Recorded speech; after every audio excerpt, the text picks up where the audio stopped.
There once was a time when all the forests and woods in the world were somber, lonely places, full up with strange beings that sang mournful songs in the trees, and most unusual creatures that lived in damp holes and ate toadstools and moss.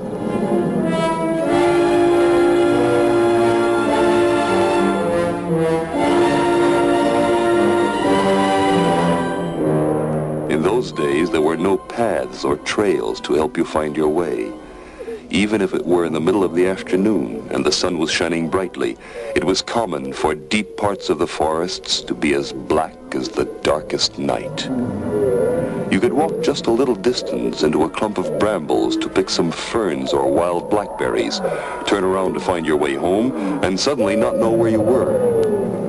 Many people who never learned those dangers wandered off, got lost, and were never heard from again.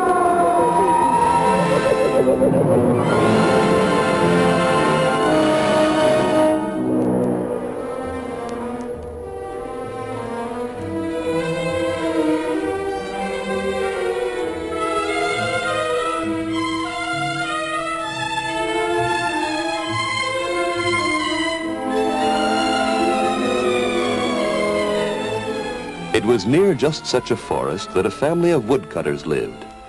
The father was a huge man, as tall as a giraffe, with strong hands for holding the enormous axe he used to cut down trees. But his wife was a thin bone of a woman, mean to her children, and always complaining that there was never enough food for them all to eat. We'll absolutely perish with starvation unless there's more food in the markets to bring into this miserable cottage. Or unless there are fewer mouths to feed. It would be one thing if we could eat branches and twigs or roofs and doorknobs, but we can't, and that's all there is to it. Something better be done, husband. Something better be done. Something better be done, husband. Something better be done.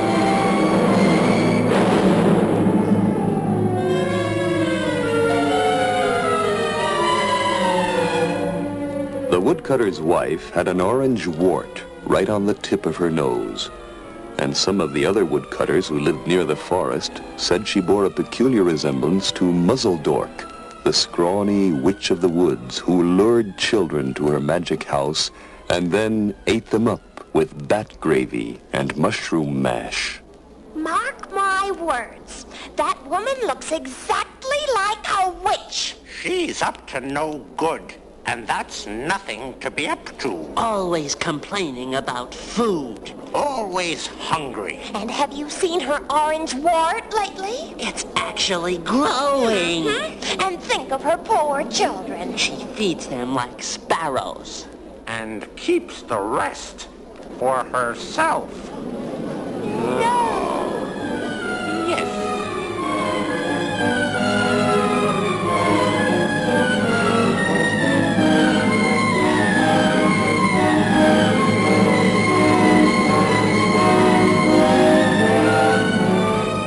The woodcutter and his wife had two beautiful children called Hansel and Gretel.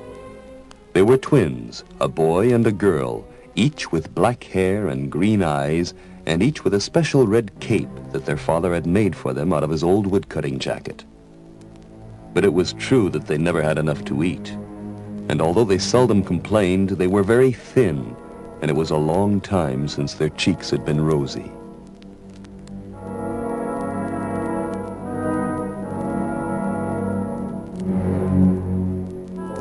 One day, when the markets had no food, the woodcutter's wife sent the children to bed early, and she explained her plan to her worried husband. There's only one thing to be done. One thing. Hansel and Gretel must be sent away to take care of themselves. Otherwise, we'll perish. And I mean absolutely perish. But they're hardly old enough for that. Hansel even has trouble helping me with my work. He is so thin. And Gretel barely has the strength to carry water from the well. How can you possibly expect to feed those two little brats? when there's practically nothing here for ourselves? Then we'll do without food. They're growing. Who, me? Go without food? Ha! Double ha! Triple ha! Something better be done, husband. Something better be done. Upstairs in their small bedroom, the children had been unable to sleep because it was so early. And since their mother was talking so loudly, they heard every word. Gretel, do you really think they'll send us away? Where could they send us, Hansel? There's only the forest. And they'd never be that cruel. There are bad things in the forest. They'd sing mournful songs in the trees. And live on toadstools and moss. Oh, Hansel, don't even talk about it. Gretel, you're right. Good night.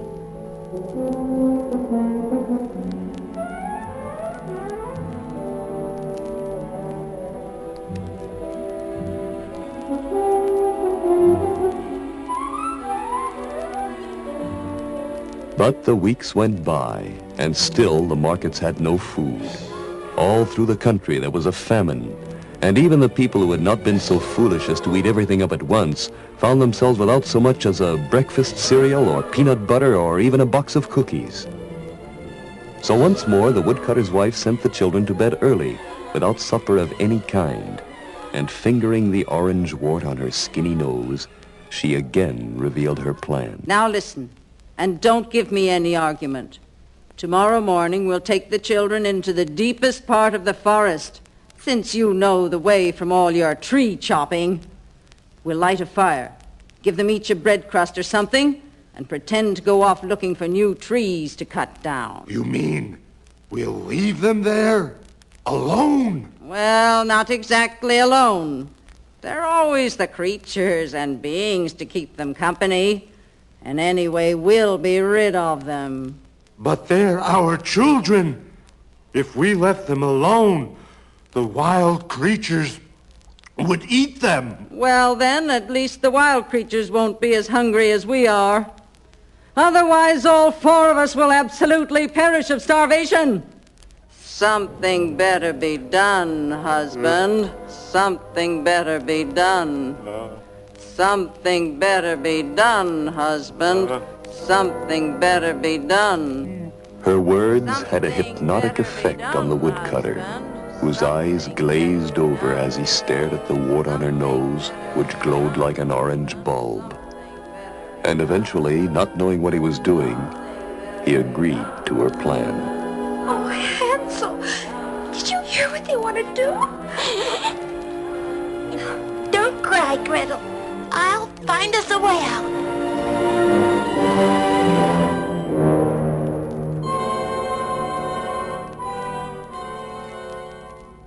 When the entire house was silent and the lamps were out and only the crickets could be heard in the night, Hansel got out of bed, put on his red cape, and climbed down the drain pipe from outside their small bedroom window.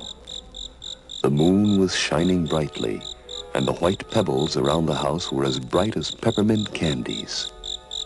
He wandered about, picking up as many pebbles as he could hold, stuffing them into all his pockets, and then he climbed back upstairs again. Hansel! Oh, where have you been, Hansel? It's one thing to be scared about tomorrow together, but alone it's awful. Now I told you not to worry. Everything's gonna be fine. And tomorrow night, instead of being in some dark, scary place, we're gonna be right back here in bed. Good night.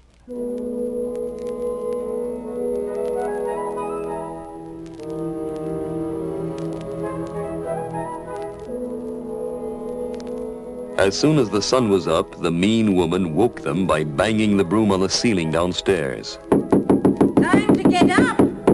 Time to get up, you lazy things! We're going into the forest to get some wood. Can't lie around in bed all day, you know. Get up! The entire family dressed, not having any breakfast at all, and set out into the woods. Gretel put their 2 pieces of dinner bread under her cape because Hansel's pockets were full of white pebbles. Every so often, he would reach his hands out into the air and open them suddenly. What are you doing, son? Only trying to catch butterflies, Father. There's so many pretty ones flying around. Don't be such a goon, wasting your time. There's work to be done. But Hansel had not been trying to catch butterflies. He had been dropping a pebble on the ground each and every time he reached his hand out. And by the time he was told not to do it, they were already in the middle of the forest. Now pick up some kindling, children, and make a good warm fire. Your father and I are going to look for some good trees to chop up. If you get tired waiting, go right ahead and fall asleep. We'll be back to get you before dark.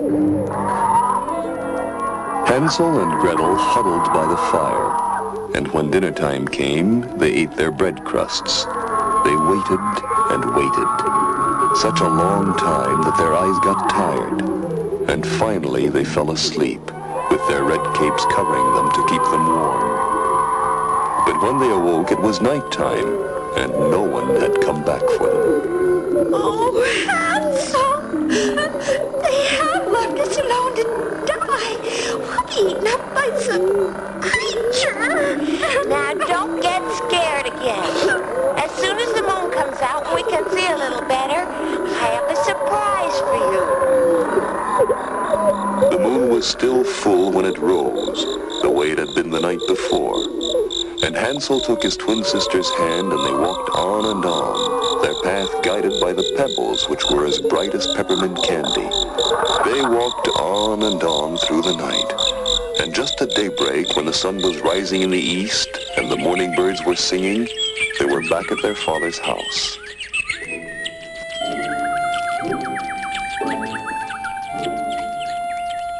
They knocked at the door. And when the woman opened it, she was shocked to see them still alive. But she pretended it had all been their fault. You bad, lazy things! Why are you sleeping so long in the forest? We thought you weren't coming back anymore. Get inside! But their father was happy because the spell had worn off. And he threw his arms around them, seeing that everything was still all right.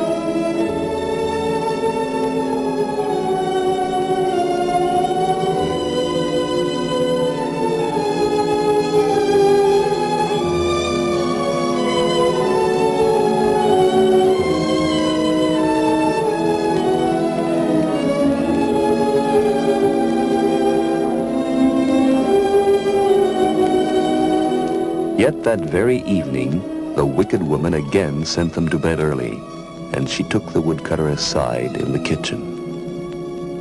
Now look, we've eaten everything there is to eat in this house except the knives and forks. The children simply cannot stay here one day longer. But listen, No listening about it. Something better be done, husband. Something better be done. Something better be done, husband. Something better be done. Oh, Hansel, Something better she's be done. hypnotizing him again. Something better be And what do we do this time? You've used up all the white pebbles. We can use the bread she gives us instead. I'll break off crumbs and drop them behind us the same way I did last time. Oh, that's a good idea.